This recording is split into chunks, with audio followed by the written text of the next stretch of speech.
Assalamualaikum warahmatullahi wabarakatuh. Saya Mda Septiani dari kelompok 4. Di sini kami akan menjelaskan laporan dan web kami. Yang pertama, mengenai web kami yaitu tentang Tripware. Nah, untuk web kami di sini kami menggunakan ada 4 fitur. Yang pertama ada home, produk, service, dan kontak.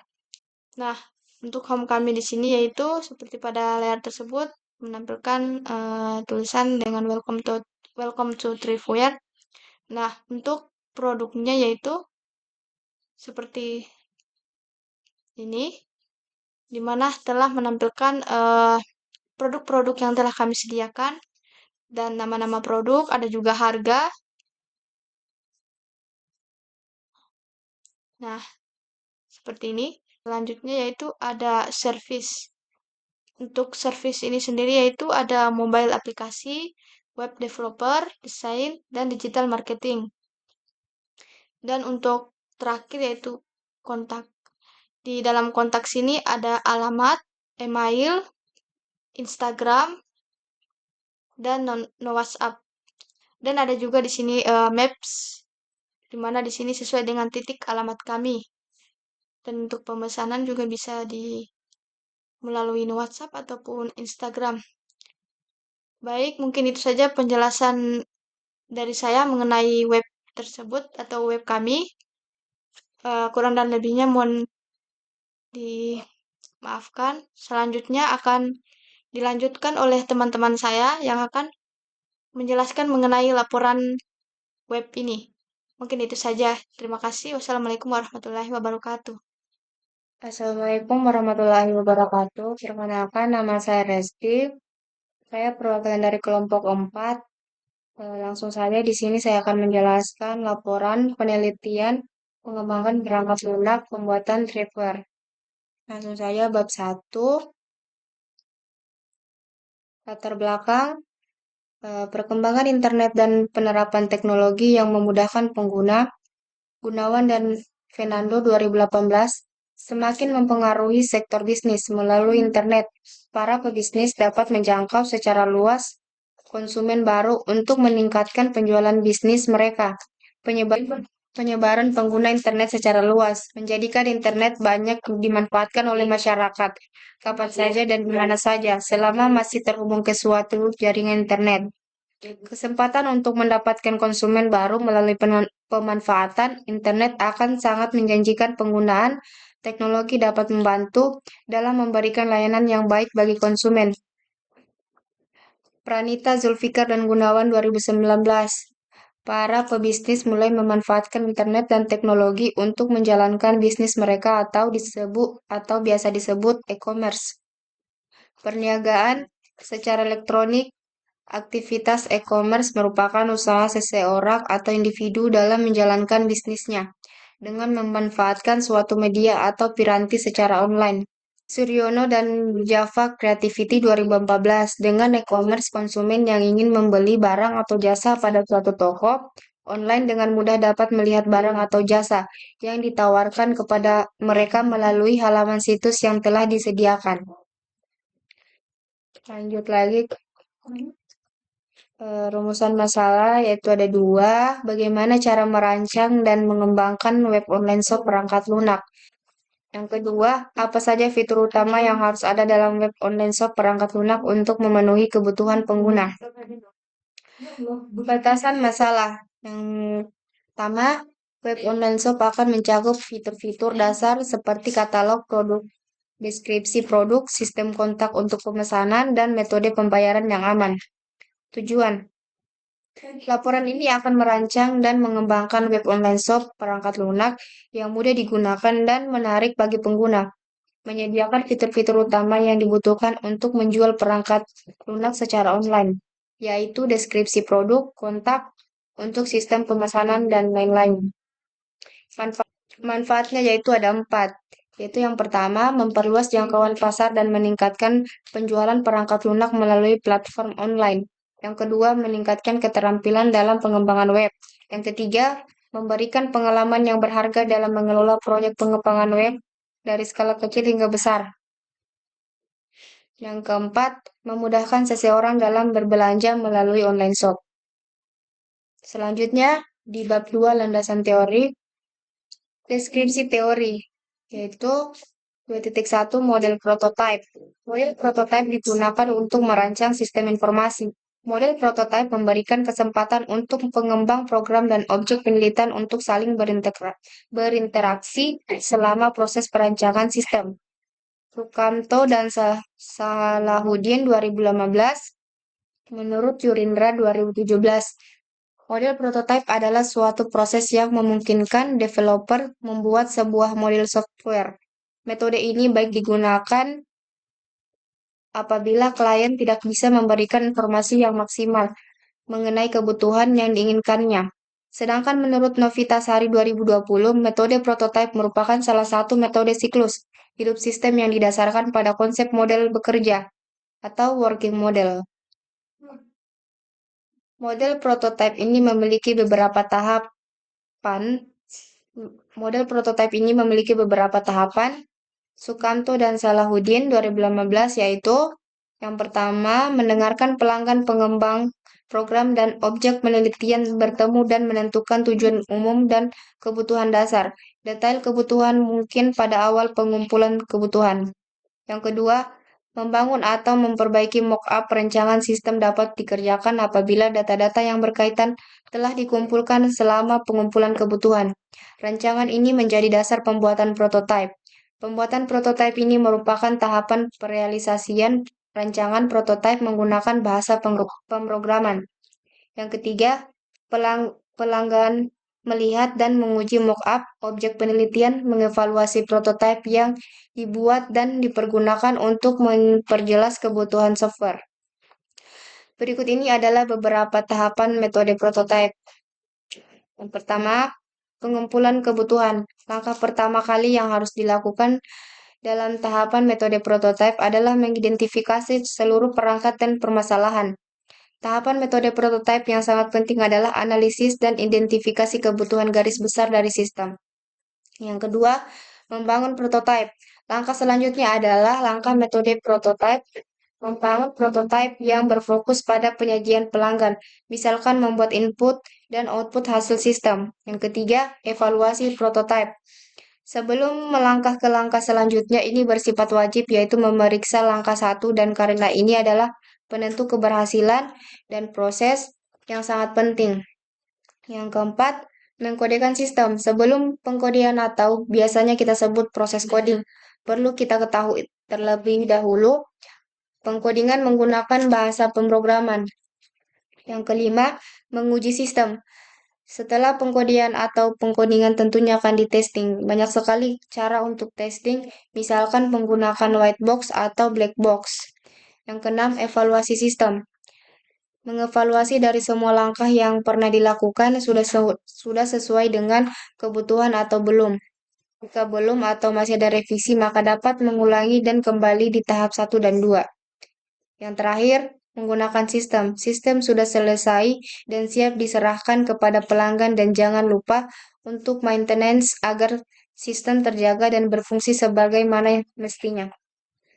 Berikut ini terdapat beberapa kelebihan metode prototype. Yang pertama, adanya komunikasi yang baik antara pengembang dan pelanggan. Yang kedua, pengembang dapat bekerja lebih baik dalam menentukan kebutuhan pelanggan. Yang ketiga, pelanggan berperan aktif dalam pengembangan sistem. Yang keempat, lebih menghemat waktu dalam pengembangan sistem. Kelima, penerapan menjadi lebih mudah karena pemakai mengetahui apa yang diharapkannya membuat klien dapat gambaran awal dari prototype. Ada pun juga beberapa kelemahan metode prototype. Yang pertama, pelanggan tidak melihat bahwa perangkat lunak belum mencerminkan kualitas perangkat lunak secara keseluruhan dan belum memikirkan pemeliharaan dalam jangka waktu yang lama. Yang kedua, pengembang biasanya ingin cepat menyelesaikan proyek sehingga menggunakan algoritma dan bahasa pemrograman sederhana. Yang terakhir, hubungan pelanggan dengan komputer mungkin tidak menggambarkan teknik perencanaan yang baik. Penelitian relevan. Berdasarkan penelitian sebelumnya, juga pernah dilakukan penelitian yang sejenis dengan judul implementasi metode prototype dengan membangun sistem penjualan online pada toko herbal pahlawan. Pada metode yang digunakan dalam penelitian tersebut menggunakan metode prototype dan dirancang dengan menggunakan Unified Modeling Language. Menurut Pressman 2012, dalam melakukan perencanaan sistem yang akan dikembangkan dapat menggunakan metode prototype. Metode ini cocok digunakan untuk mengembangkan sebuah perangkat yang akan dikembangkan kembali. Metode ini dimulai dengan pengumpulan kebutuhan pengguna. Dalam hal ini pengguna dari perangkat yang dikembangkan adalah peserta didik, kemudian membuat sebuah rancangan kilat yang selanjutnya akan dievaluasi kembali sebelum diproduksi secara benar. Di dalam penelitian ini didukung dengan metode pengembangan perangkat lunak dengan model prototype. Metode pendekatan dengan model prototyping merupakan merupakan penelitian dengan pengembangan perangkat lunak berupa model fisik kerja sistem serta berfungsi sebagai versi awal dari sebuah sistem.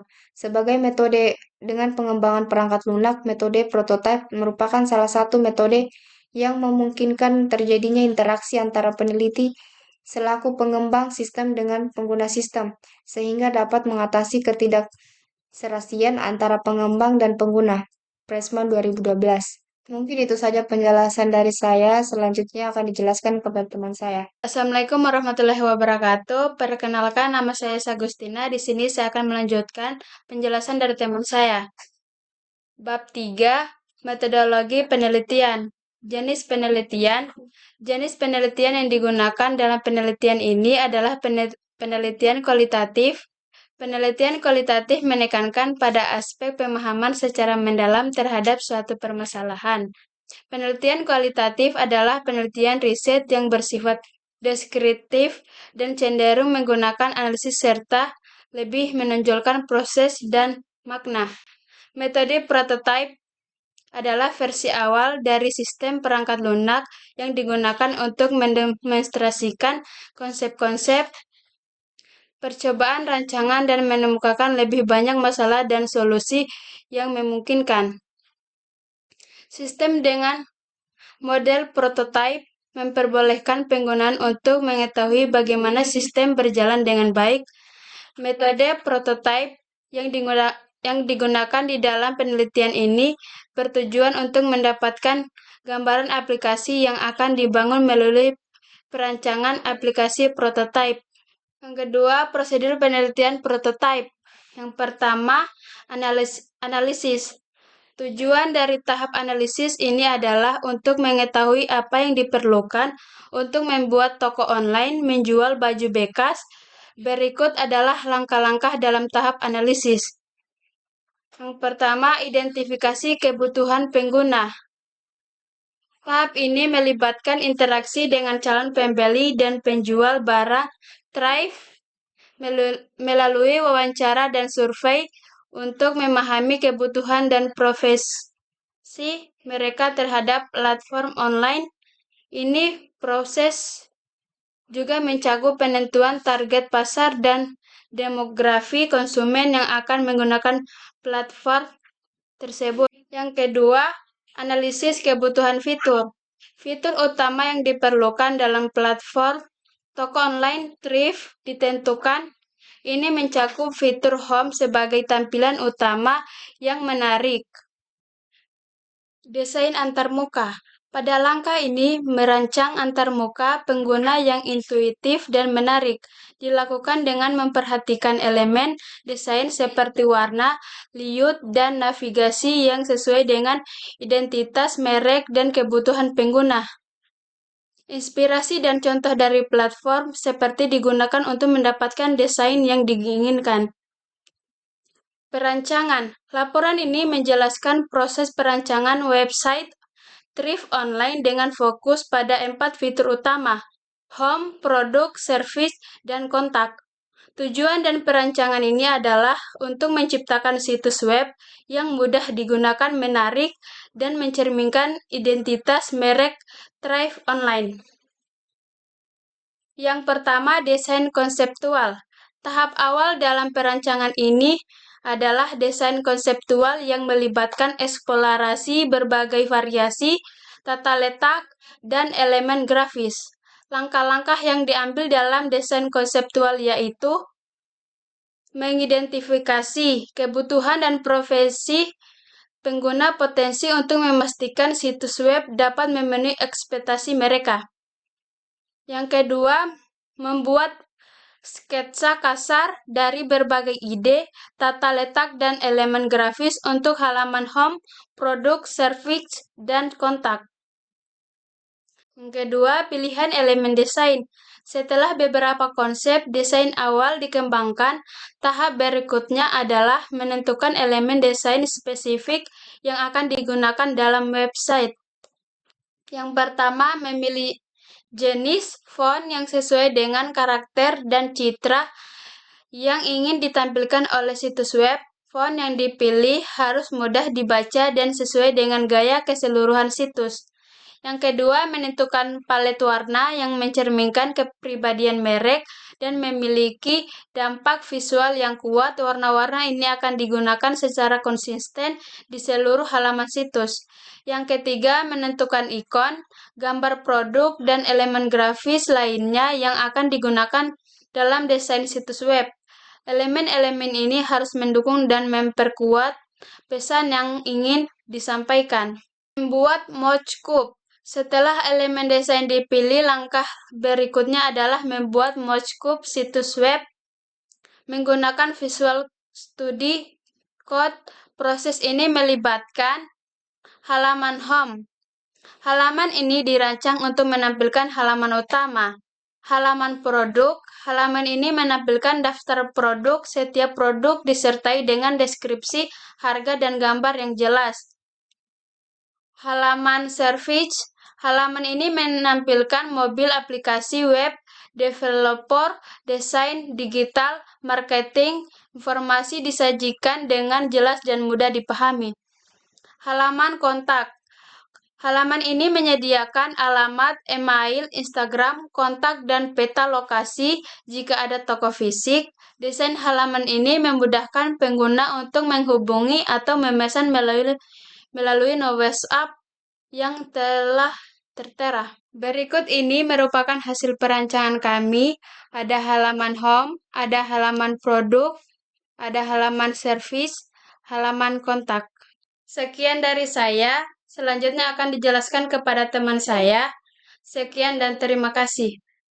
Assalamualaikum warahmatullahi wabarakatuh. Perkenalkan, nama saya Sri Wahyuni. Di sini saya akan melanjutkan penjelasan dari teman saya.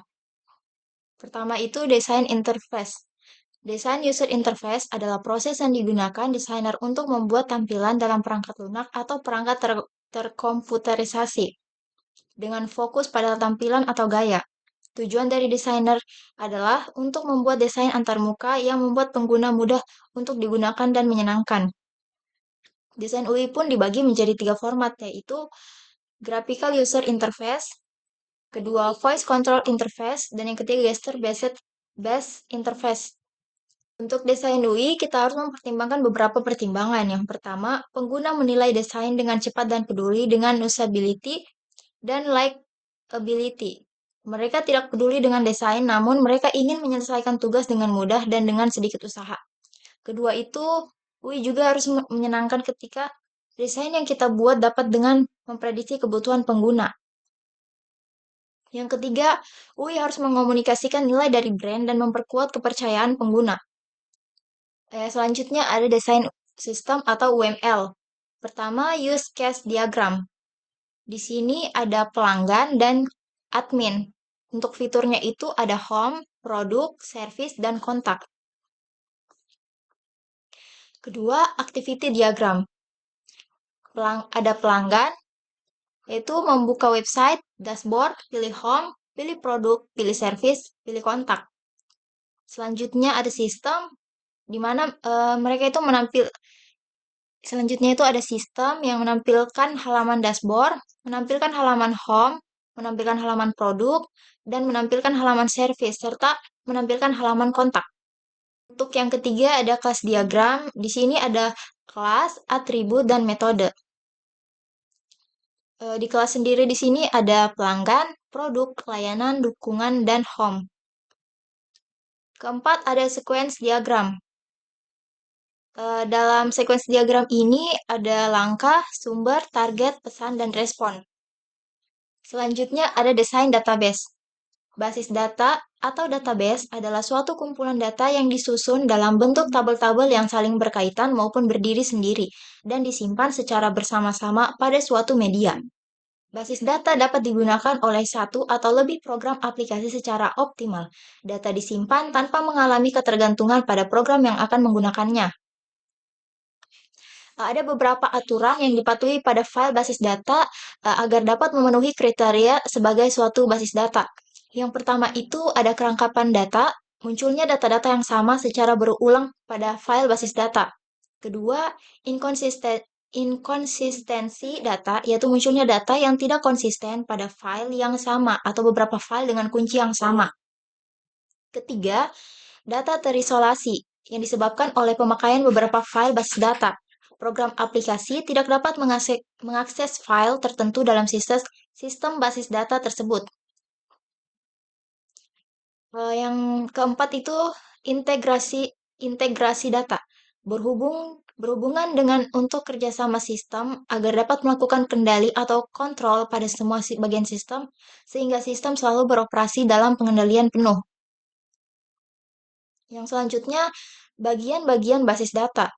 Membangun basis data adalah langkah awal dari pembuatan sebuah aplikasi.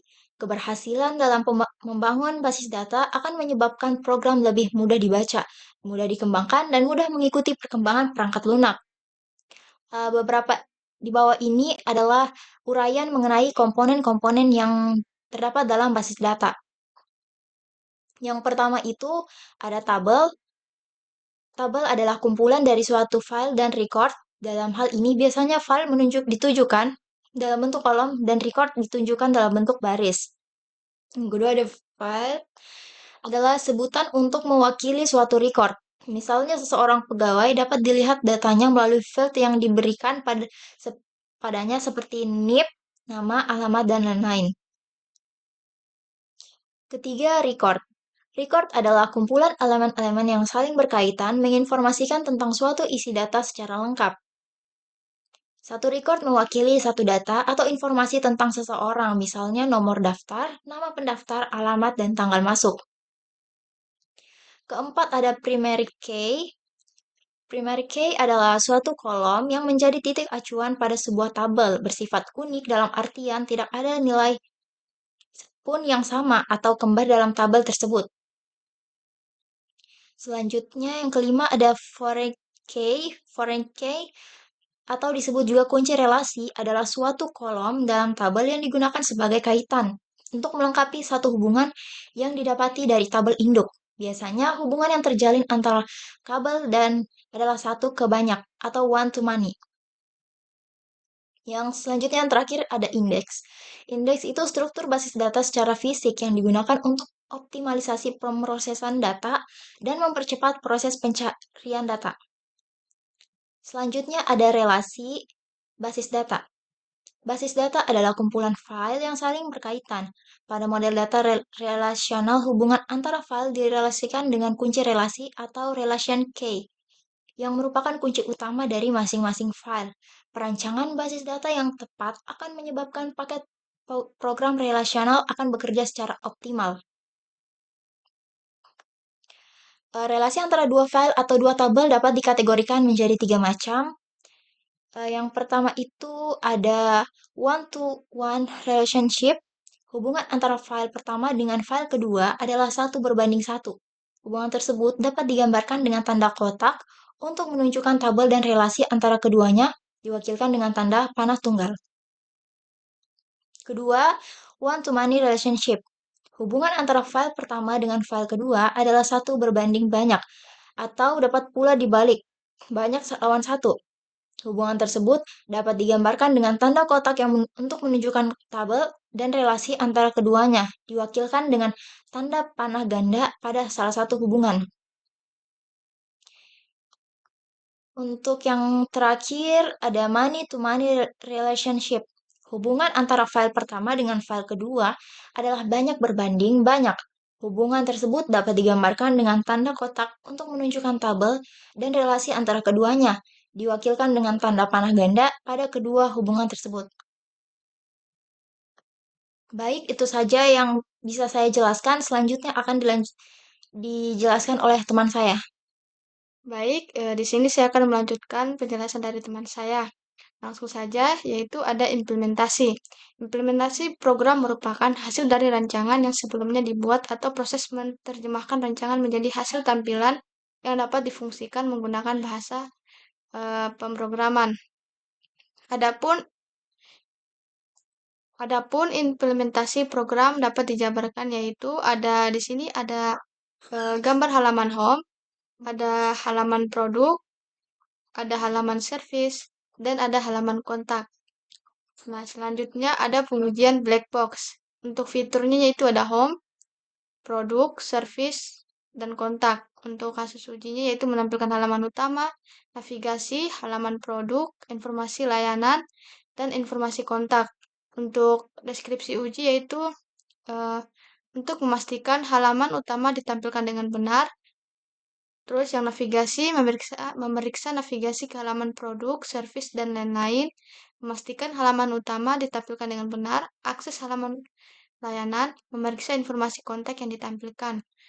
Untuk inputnya yaitu eh, mengakses ke halaman utama, klik tautan produk, service, dan lain-lain, akses ke halaman produk, akses halaman layanan, dan akses halaman kontak. Dan untuk output yang diharapkan yaitu halaman utama ditampilkan dengan tepat, diarahkan ke halaman yang sesuai. Selanjutnya ada halaman produk ditampilkan dengan tepat, dan ada informasi layanan ditampilkan dengan benar, dan ada informasi kontak ditampilkan dengan benar. Dan semuanya yaitu berhasil. Nah, selanjutnya ada pemeliharaan. Perangkat lunak yang telah diberikan terhadap pelanggannya pasti ada perubahan. Perubahannya itu bisa terjadi dikarenakan ada kesalahan karena software perlu menyelaraskan terhadap lingkungannya. Misalnya sistem operasi baru ataupun dikarenakan memerlukan pengembangan fungsional. Yang terakhir selanjutnya ada tempat dan waktu penelitian. Penelitian ini dilakukan pada hari Jumat tanggal 15 Mei 2024 di jam 10 lewat sampai jam 12.00. Tempatnya itu di Rumah Jalan Depot N Rambutan 2. Dan yang terakhir ada alat dan bahan penelitian. Alat yang digunakan yaitu ada laptop, handphone, Visual Studio Code, dan terakhir yaitu bahasa pemrograman menggunakan CSS dan HTML. Baik, mungkin itu saja penjelasan dari kelompok 4.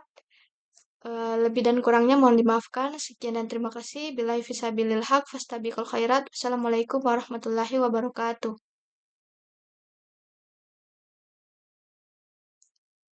Assalamualaikum warahmatullahi wabarakatuh.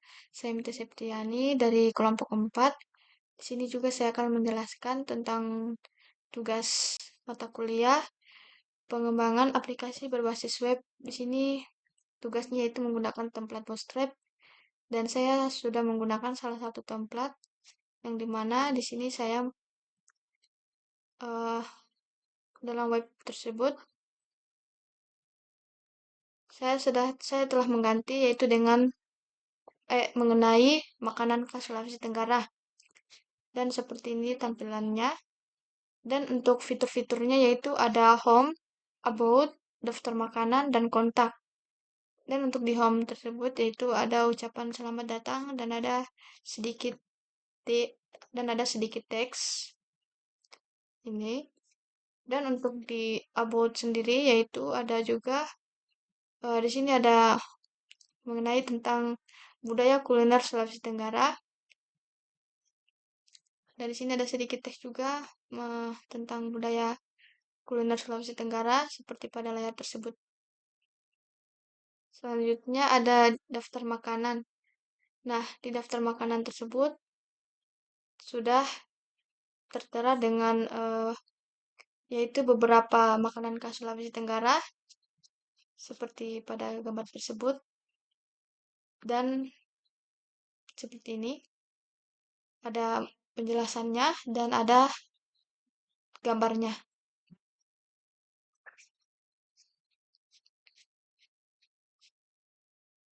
Selanjutnya yaitu di kontak atau ya di fitur kontak. Di sini ada di mana untuk pengunjung bisa menghubungi kami Di sini ada formulir kontak untuk mengisi nama, alamat email, nomor telepon, dan mungkin pesan apa yang ingin dia sampaikan, dan ada tombol kirim. Dan ada juga di sini informasi kontak tentang mengenai kami. Baik, mungkin itu saja penjelasan dari saya.